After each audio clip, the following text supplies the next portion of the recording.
안녕하세요. 반갑습니다. 여러분, 우리 인생을 사계절에 비유하곤 하죠. 참 아름다운 비유라고 생각합니다. 우리의 봄, 젊음과 에너지로 가득 차 미래의 씨앗을 뿌리는 시기입니다. 그리고 여름이 오면 우리는 일을 하죠. 뜨거운 태양 아래서 경력을 쌓고, 가정을 꾸리고, 땀 흘려가며 삶의 고난들을 헤쳐나갑니다. 가을이 되면 우리는 그 모든 노력의 결실을 거두기 시작합니다. 그리고 마침내 인생의 겨울로 접어들죠. 이 겨울은 춥고 황량한 시간이 되어서는 안 됩니다. 우리가 얻어낸 평화 속에서 따뜻한 난로가에 앉아 좋은 책을 읽으며 쉬어가는 그런 휴식의 시간이 되어야 합니다. 60세를 넘긴 우리는 이제 인생의 가을과 겨울, 그 한가운데에 서 있습니다. 이제는 더 이상 압박감에 시달릴 때가 아닙니다. 월급 봉투보다 마음의 평화가 더 중요해지고 성공 그 자체보다 우리의 건강이 가장 위대한 성공이 되는 시기입니다. 하지만 안타깝게도 많은 분들에게 현실은 그렇지 못합니다. 삶의 여유를 즐겨야 할 바로 그 순간에 많은 분들이 조롱한 공포 속에서 경제적인 어려움과 마주하고 있습니다. 통장 잔고와 남은 시간을 번갈아 보며 도무지 계산이 맞지 않는 현실에 절망하곤 합니다. 어쩌면 여러분도 그런 분들 중 하나일지 모릅니다. 나는 모든 걸 제대로 했는데 40년 동안 성실하게 일했고 아끼며 살았고 퇴직금도 받았고 국민연금도 나오는데 도대체 애 나는 여전히 힘든 걸까? 애 돈이 부족한 걸까? 하고 앉아서 생각하고 계실지도 모릅니다. 정말 끔찍한 기분이죠. 그리고 제가 발견한 것은 종종 문제는 어떤 크고 단 하나의 재앙 때문이 아니라는 것입니다. 어떤 파멸적인 사건 하나가 원인이 아닙니다. 문제는 바로 자꾸 조롱하며 마치 1000개의 칼에 베이는 듯한 그런 사소한 씀씀이 습관들입니다. 월급이 꼬박꼬박 들어올 때는 별 문제 아니었던 습관들, 하지만 고정 수입에 의지해야 하는 지금은 우리를 파멸로 이끄는 바로 그 습관들 말입니다. 오늘 우리는 이 문제에 대해 솔직하게 이야기해 보려 합니다. 60세 이후 우리를 조롱이 그리고 서서히 가난으로 이끄는 핵심적인 소비 습관들을 살펴볼 것입니다. 그리고 바로 지금 우리가 절대적으로 줄여야 할 것들이 무엇인지 분명히 짚어볼 것입니다. 오늘 이 이야기가 여러분께 도움이 된다면 잠시 시간을 내어 구독 버튼을 눌러주시면 정말 감사하겠습니다. 그리고 좋아요와 여러분의 생각을 댓글로 남겨주시는 것도 잊지 마세요. 여러분의 응원 하나하나가 이 중요한 정보를 더 많은 분들과 나누는데 정말 큰 힘이 됩니다. 자, 그럼 이제 시작하겠습니다. 1. 체면을 위한 소비. 첫 번째, 그리고 가장 큰 문제입니다. 바로 특정한 이미지를 유지하거나 체면을 차리기 위해 돈을 쓰는 것입니다. 혹시 이런 모습 익숙하지 않으신가요? 자녀나 손주들을 만날 때 꼭 비싼 선물을 사주거나 고급 식당에 데려가야 한다는 엄청난 압박감을 느낍니다. 혹은 오랜 직장 동료나 친구들을 만나면 계산서가 나왔을 때 그걸 집어들고 내가 낼게 라고 말해야 할 것 같은 그 익숙한 충동 말입니다. 물론 좋은 마음에서 시작된 일일 겁니다. 내가 어른인데, 내가 이 집안의 가장인데, 이 정도는 해야지, 혹은 내가 힘든 모습을 보일 순 없지. 쪼잔하게 보이고 싶지 않아. 바로 이 지점에서 우리의 재정은 서서히 무너지기 시작합니다. 김 선생님이라는 분의 이야기를 해보죠. 김 선생님은 70세입니다. 은퇴할 때만 해도 꽤 든든하다고 생각했습니다. 퇴직연금으로 약 1억 8천만 원, 약 15만 달러 정도가 있었고 매달 140만 원, 약 1200달러 가량의 연금도 나오고 있었죠. 서류상으로는 호화롭진 않아도 꽤 편안한 노후가 보장된 듯 보았습니다. 하지만 단 5년 만에 그 든든했던 노후 자금 중 약 1억 원, 약 9만 달러이 사라져 버렸습니다. 증발해 버렸죠. 주식 시장이 폭락한 것도, 큰 병에 걸린 것도, 사기를 당한 것도 아니었습니다. 이유는 바로 체면이었습니다. 아들 결혼식 때 그는 축의금으로 3,600만 원, 약 3만 달러를 썼습니다. 내 친구들도 다들 자식들한테 이 정도는 해줬어. 그게 관리야 라고 스스로를 합리화했죠. 그러고 나니 공평해야 한다는 생각에 다른 아들에게 집 살 때 보태라며 2,400만 원, 약 2만 달러를 또 주었습니다. 명절이나 생일이면 손주들 각자에게 10만 원, 100달러짜리 지폐를 찔러주는 것이 좋은 할아버지의 라칼이라고 생각했습니다. 오랜 친구들과의 저녁 식사는 항상 그가 계산했습니다. 가장 나이가 많았고 가장 먼저 은퇴했으니까요. 그게 자신의 역할이라 느꼈습니다. 그 저녁값은 매주 20만 원, 30만 원씩 살아갔습니다. 그렇게 5년이 지난 어느 날 그는 은행 잔고를 확인하고는 심장이 덜컥 내려앉았습니다. 통장에는 약 7천만 원, 약 6만 달러 밖에 남아있지 않았습니다. 차가운 공포가 밀려왔죠. 그는 앞으로 20년, 어쩌면 30년을 더 살아야 했습니다. 남은 돈으로 과연 버틸 수 있을까요? 그는 모든 것을 후회했습니다. 내 자식들이 정말 그만큼의 돈을 기대했을까? 아니면 내가 그냥 준 걸까? 내 친구들은 그냥 내가 내는 걸 당연하게 여긴 건 아닐까? 그리고 난 도대체 왜 그랬을까? 여러 소비자 지출 연구에 따르면 은퇴자 예산의 엄청나게 큰 부분이 바로 이런 종류의 사회적 지출에 쓰인다고 합니다. 식비나 공과금보다 더 많이 쓰는 경우도 허다하죠. 우리는 수십 년간 이어진 습관 때문에, 남들과 비교하기 때문에, 그리고 때로는 일종의 죄책감 때문에 이런 지출을 합니다. 하지만 여러분, 여기 절대적인 진실이 있습니다. 진정한 사랑은 돈으로 표현되지 않습니다. 여러분의 자녀와 손주들이 원하는 것은 여러분입니다. 여러분이 건강하고, 행복하고, 그리고 무엇보다도 경제적으로 안정되기를 바랍니다. 그들은 여러분이 자신들에게 무언가를 사주느라 파산하는 것을 원치 않습니다. 그리고 여러분의 진짜 친구들은요? 그들은 여러분의 지갑이 아니라 여러분과의 시간을 원합니다. 사실, 그룹에서 한 사람만 계속 돈을 내면 그 관계는 이상하고 어색해질 수 있습니다. 오히려 다른 친구들이 불편해할 수도 있죠. 그렇다면 해결책은 무엇일까요? 첫째, 여러분의 숫자를 정확히 아셔야 합니다. 반드시 예산을 세우세요. 내가 가진 돈이 얼마인지, 그리고 즐거움을 포함한 모든 지출에 대한 나의 안전한 월간 한도가 얼마인지 정해야 합니다. 여러분의 생명이 달린 일처럼 이 한도를 지키셔야 합니다. 여러 의미에서 실제로 그렇기 때문입니다. 둘째, 선물을 할 때는 자존심이 아니라 마음에서 우러나오는 것을 주세요. 진심이 담긴 5만 원짜리 선물은 의무감으로 건네는 50만 원짜리 선물보다 훨씬 더 가치가 큽니다. 셋째, 친구들을 만날 때는 이제 별표 더치페이, 각자 내기, 별표를 하십시오. 아니면 적어도 돌아가면서 내세요. 얘들아, 나도 이제 고정 수입으로 생활하다 보니 예전 같지 않네. 우리 그냥 각자 내는 게 어떨까? 라고 말하는 것 전혀 문제될 것 없습니다. 오히려 그게 상대를 존중하는 태도입니다. 진짜 친구라면 이해하고 아마 안도할 것입니다. 그리고 마지막으로 자녀들에게 솔직해지세요. 사랑이 담긴 그러나 분명한 선을 그으셔야 합니다. 진정한 품격은 여러분이 입는 옷 브랜드나 여러분이 쓰는 돈의 액수에서 나오지 않습니다. 그것은 여러분의 태도, 인격, 그리고 독립적인 모습에서 나옵니다. 나이 들어서 여러분이 챙겨주려 애썼던 바로 그 사람들에게 경제적인 짐이 되는 것보다 스스로 자립하는 모습을 보이는 것이 훨씬 더 품위 있는 일입니다. 이 투자의 탈을 쓴 도박. 두 번째 습관은 정말 위험합니다. 그것은 실제로는 고위험에 절박한 도박에 불과한 것들을 투자라고 믿고 빠져드는 것입니다. 혹시 이런 말 들어보신 적 있으신가요? 아마 지인의 지인이나 혹은 아는 사람만 아는 기회를 통해 들으셨을 겁니다. 선생님, 이건 정말 확실한 겁니다. 소수의 분들에게만 드리는 기회예요. 원금은 어떤 방식으로든 100% 보장되고 매달 5%의 이자가 나옵니다. 잠깐 계산해 볼까요? 매달 5%면 1년에 60%입니다. 은행이 1년에 3, 4%의 이자를 주는데 어떻게 이게 가능할까요? 박 선생님, 65세, 이라는 분이 정확히 이 말을 들었습니다. 심지어 그 말을 한 사람은 그가 오랫동안 믿고 지낸 지락사회의 지인이었습니다. 그는 평생 모은 전 재산, 그가 일하며 모은 모든 돈인 별표 2억 4천만 원, 약 20만 달러, 별표를 그곳에 투자했습니다.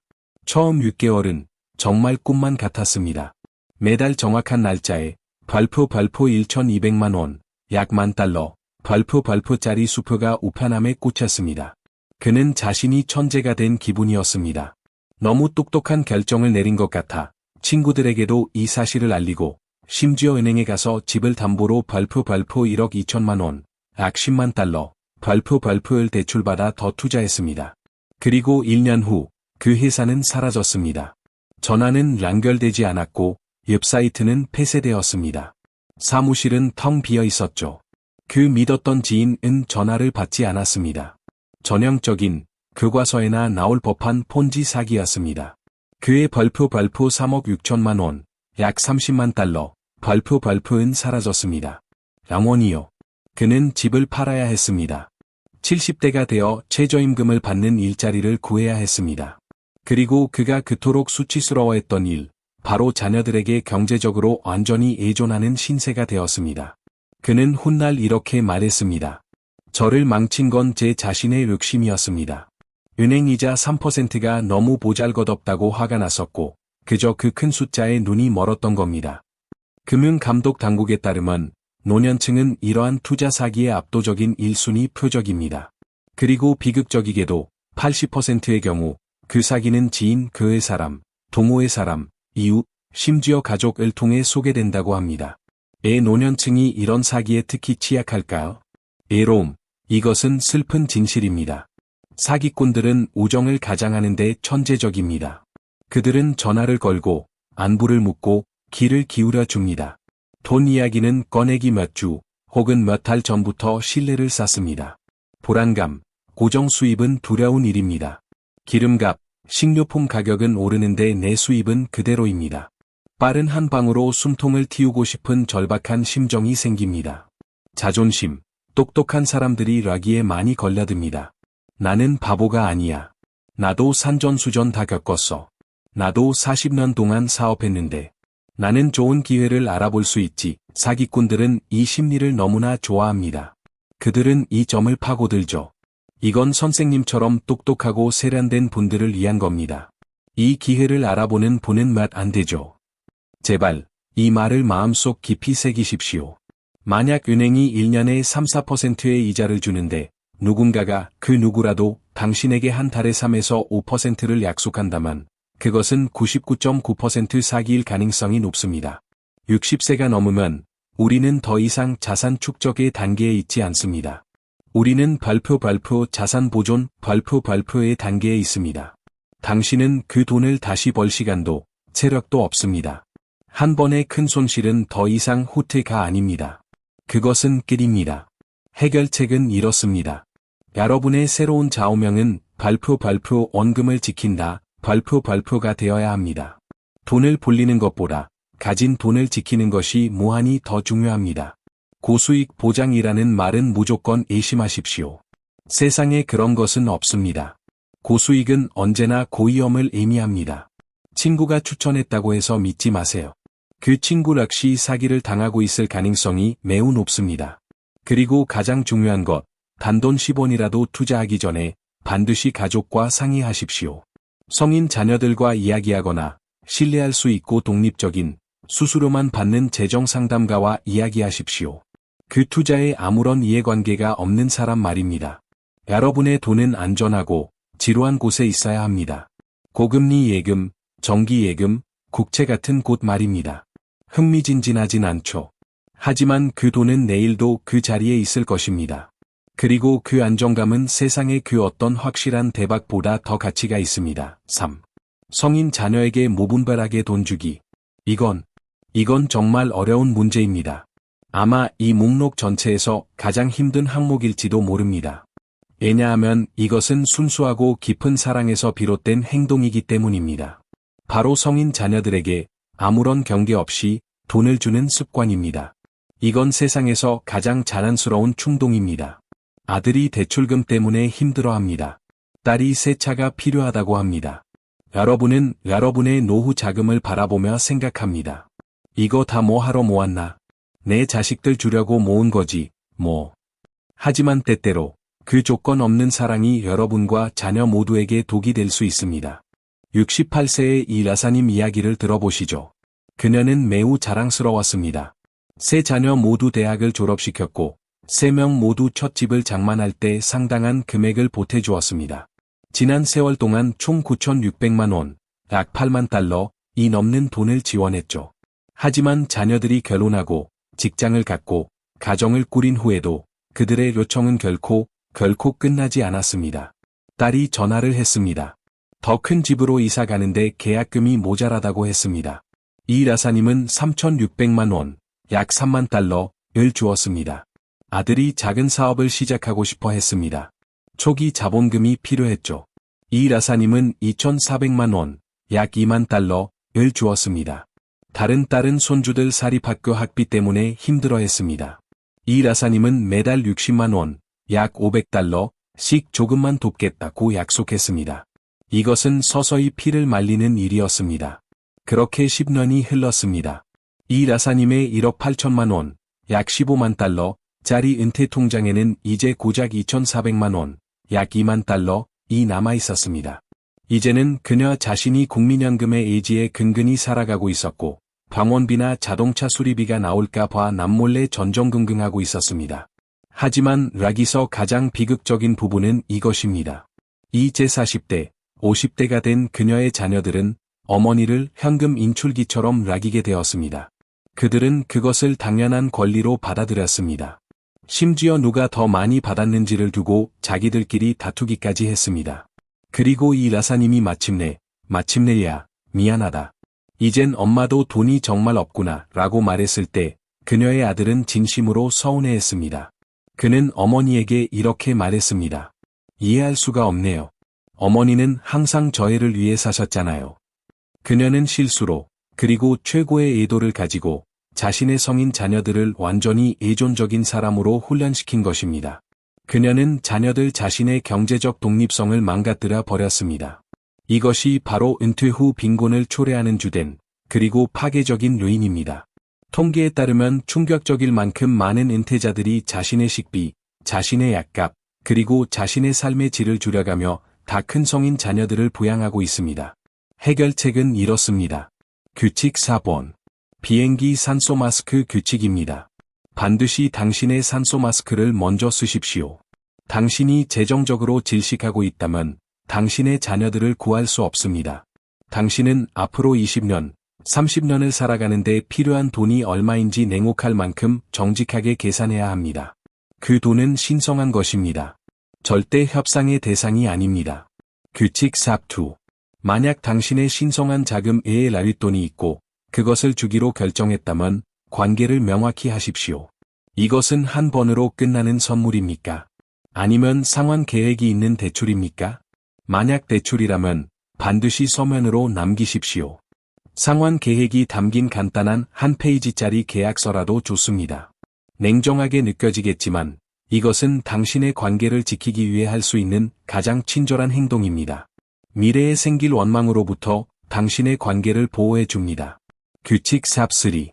당신은 발표 아니 발표라고 말하는 법을 배워야 합니다.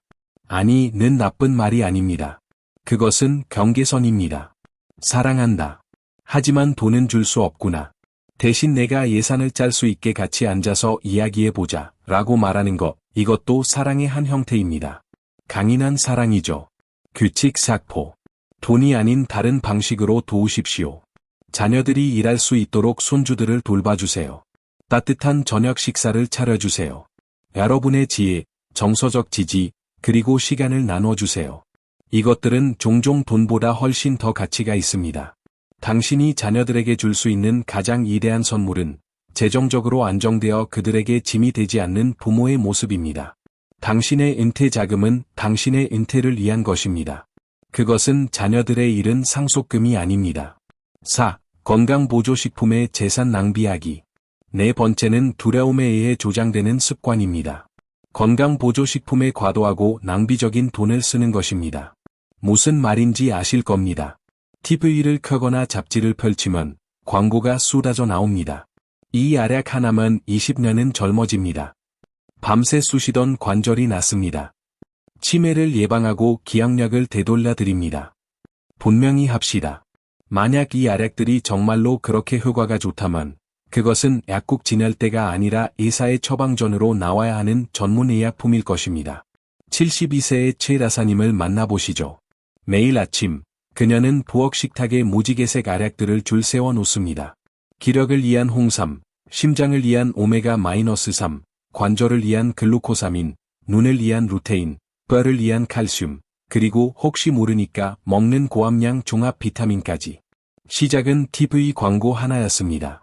그 다음엔 이웃이 다른 제품이 그렇게 좋다고 맹세하는 것을 들었습니다. 그 다음엔 걷기 동호회 친구가 세 번째 제품을 추천했습니다.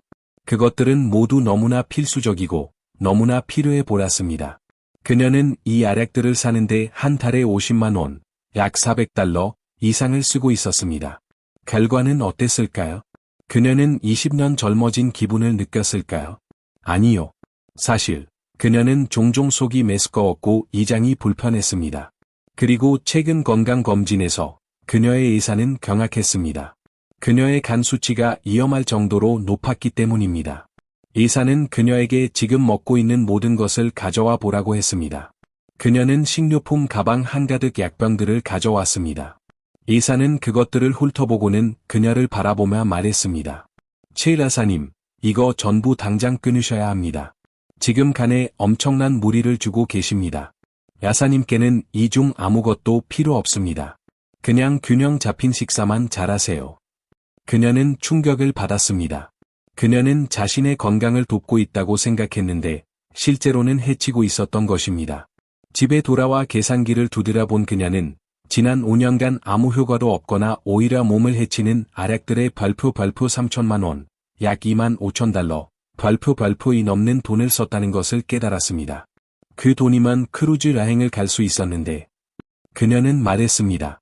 정말로 세계 일주 크루즈를로. 규제 당국은 대부분의 보조식품이 균형 잡힌 식단을 통해 쉽게 얻을 수 있는 영양소를 제공할 뿐이라고 경고합니다. 더 나쁜 것은 너무 많은 종류를 복용하면 서로 상호작용을 일으키거나 여러분이 실제로 복용해야 하는 처방약의 효과를 방해하며 간과 신장에 심각한 손상을 줄 수 있다는 것입니다. 이 산업의 거대한 부분은 애로운 노인들을 표적으로 삼는 약탈적인 판매에 기반하고 있습니다. 친절한 판매원이 전화를 걸거나 집으로 찾아옵니다. 그들은 안부를 확인하고 손주들에 대해 묻고 20분 동안 당신의 불평을 공감하며 들어줍니다. 당신이 이해받고 있다는 느낌을 갖게 하죠. 그리고 그때 그들은 두려움을 이용합니다. 아, 피곤하게 들리시네요. 그러다 쓰러지실 수 있어. 하지만 이 제품이 그걸 고쳐줄 거예요. 해결책은 이렇습니다. 첫째, 여러분의 유일한 건강 조언자는 여러분의 주치의입니다. 비타민 한 알이라도 무엇이든 복용하기 전에 의사에게 물어보십시오. 의사는 당신의 혈액 검사 결과를 보고 당신에게 정말로 부족한 것이 무엇인지, 있다면 무엇인지 말해줄 것입니다. 둘째, 비싸다고 더 좋은 것이 아닙니다. 당신은 거의 항상 마케팅 비용, 유명인 광고 모델로, 그리고 화려한 포장 용기 값에 돈을 지불하고 있을 뿐입니다. 셋째, 단호하게 아니오라고 말하십시오. 특히 지금 당장 사야 한다는 식의 고압적인 방문 판매나 전화 판매에는 말입니다. 단호해지세요. 의사와 상의해 봐야겠네요. 라는 말은 완벽하고 반박할 수 없는 대행입니다. 넷째, 할인해 준다며 1년치를 한꺼번에 사지 마세요. 딱 한 달치만 사십시오. 그리고 그것이 당신 몸에 맞는지, 효과는 있는지 지켜보세요. 세상에서 가장 좋은 건강 계획은 간단하고 돈이 들지 않습니다. 진짜 음식을 드세요. 과일, 채소, 질 좋은 단백질. 하루에 30분씩 걸으세요. 그리고 숙면을 취하세요. 그 월 50만 원은 신선하고 품질 좋은 식료품을 사고 그 돈으로 인생을 즐기는 데 쓰는 것이 무한히 더 낫습니다. 5. 명절과 경조사에 과도한 지출하기. 다섯 번째는 우리의 문화 깊숙이 자리 잡은 의무감입니다. 결혼식, 장례식, 명절, 그리고 다른 집안 행사에 과도한 돈을 쓰는 것입니다. 우리 모두 이걸 느낍니다. 엄청난 재정적 부담이죠. 덫에 걸린 기분입니다. 내 체면도 생각해야 하고, 관계도, 전통도 생각해야 합니다. 그냥, 안 할 수도 없습니다. 정말 그럴까요? 69세의 김 선생님 이야기로 돌아가 보죠. 그는 대가족의 일원이고, 오랜 사회생활로 맺은 인맥도 넓습니다. 그의 달력은 그저 끊임없는 의무의 연속입니다. 그는 한 달 평균 5-6건이 행사에 갑니다. 결혼식, 장례식, 환갑, 칠순, 돌잔치. 매주 토요일마다 그는 양복을 입고 봉투를 쓰고 있는 것 같습니다. 그는 가까운 친구나 친척에게는 발표 10만 원, $100, 발표일, 그 외의 사람들에게는 최소 별표 5만 원, 50달러, 별표 내야 한다고 느낍니다. 그것만 해도 한 달에 30만 원에서 40만 원이 그냥 사라지는 겁니다. 하지만 명절은 정말 예산을 파괴하는 주범입니다. 그는 가장으로서 성인인 자녀들과 손주들 모두에게 용돈을 줘야 한다는 의무감을 느낍니다. 설이나 추석 같은 명절에 그는 성인 자녀 부부와 5명의 손주들에게 돈을 나눠줍니다. 한 번의 명절에 별표 80만 원, 약 700달러, 별표이 넘게 나갑니다. 그가 마침내 앉아서 모든 것을 더해 보았을 때 그는 단지 선물과 경조사비 명목으로 1년에 600만 원, 약 5,000달러 이상을 쓰고 있었습니다. 이는 매달 별표 50만 원, 약 400달러, 별표이 넘는 돈입니다. 이 금액은 그의 란금의 절반에 가까운 액수였습니다. 그러니 그가 자신의 공과금이나 식료품비에 항상 쪼들렸던 것은 당연한 일이었습니다. 우리는 왜 이렇게까지 할까요? 또다시 체면 때문입니다. 전통 때문이죠. 누구도 서운하게 하거나 인색하게 보이고 싶지 않기 때문입니다. 하지만 다른 사람의 결혼식에 낼 축의금을 마련하기 위해 당신의 30년짜리 노후 자금에 손을 대는 것은 근본적으로 미친 짓입니다. 해결책은 이렇습니다. 첫째, 새롭고 더 낮은 기준을 만드셔야 합니다. 당신의 수입이 변했습니다. 그러니 당신의 지출도 반드시 변해야 합니다. 고정 수입으로 생활하는 사람에게 5만 원은 가까운 친구를 위한 매우 후한 선물입니다. 지인에게는 3만 원이나 진심이 담긴 아름다운 카드로도 충분합니다. 선택적이 되십시오. 당신은 모든 행사에 다 참석할 필요가 없습니다. 당신은 은퇴했습니다. 그래도 됩니다. 당신의 축하하는 마음만 전하세요. 당신의 존재 자체가 선물입니다. 명절 용돈을 재조정하십시오. 직장이 있고 돈을 버는 당신의 성인 자녀들은 당신의 돈이 필요하지 않습니다. 오히려 그 반대가 되어야 하지 않을까요? 손주들에게는 작고 정성스러운 선물로도 충분합니다. 솔직해지세요. 가족들에게 말하는 것을 두려워하지 마세요. 얘들아, 나도 이제 고정 수입으로 생활하다 보니 예산에 아주 신경을 써야 한단다. 그래서 앞으로는 이런 부분은 좀 줄여야겠다 라고 말씀하세요. 그들은 이해할 겁니다. 진정한 관계는 돈으로 만들어지지 않습니다. 당신은 이미 40년 동안 당신의 의무를 다했습니다. 당신은 이제 공식적으로 다른 사람들의 잔치를 위해 파산할 의무에서 면제되었습니다.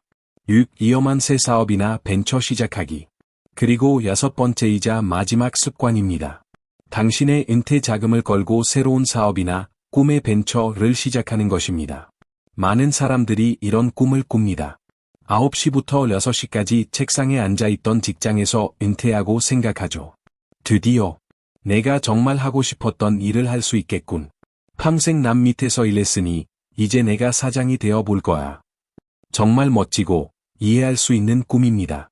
하지만 솔직히 말씀드려야겠습니다.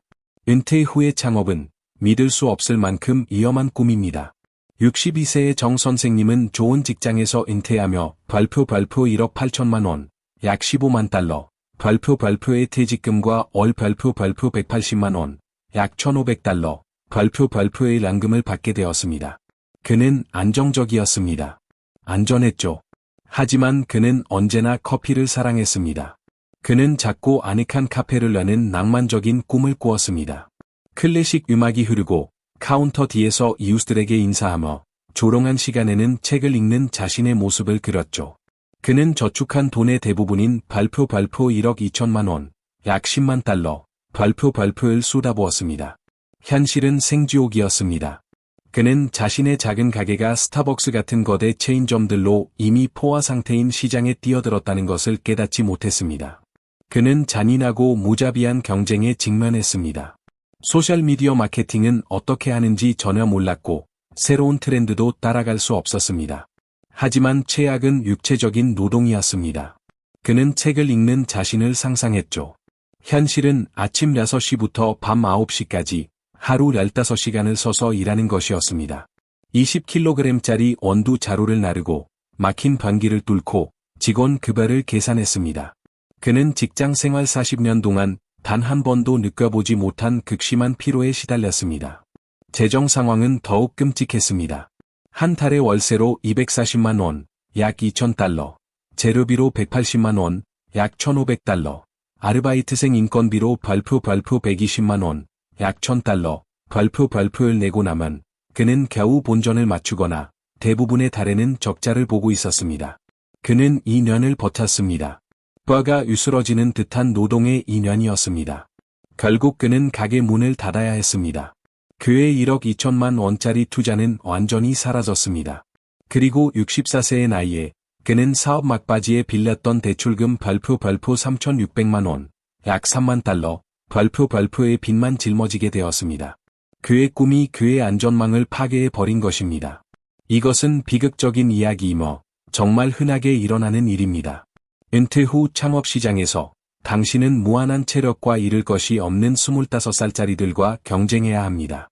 당신은 잃을 것이 너무나 많고 실패로부터 회복할 시간이 전혀 없습니다. 해결책은 이렇습니다. 그렇다고 아무것도 하지 말라는 뜻이 아닙니다. 하지만 위험 부담이 적거나 전혀 없는 대안을 찾아야 합니다. 빵 굽는 것을 좋아하시나요? 빵집을 열지 마세요. 대신 이웃들을 위해 빵을 굽거나 지락 농산물 직거래 장터에서 파이 몇 개를 팔아보세요. 훌륭한 관리자였나요? 컨설팅 회사를 차리지 마세요. 대신 당신의 일정에 맞춰 예전 고객 몇 명에게 파트타임으로 자문해 주세요.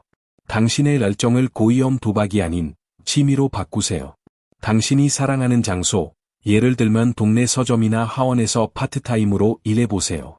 사람들과 교류도 하고 약간의 용돈도 벌면서 재정적 위험은 전혀 지지 않을 수 있습니다. 여러분의 은퇴 자금은 여러분의 구명보트입니다. 절대로 그 구명보트를 가지고 도박을 해서는 안 됩니다. 마지막으로 드리고 싶은 말씀. 이 6가지 습관을 모두 돌아볼 때 하나의 공통점이 보이지 않으신가요?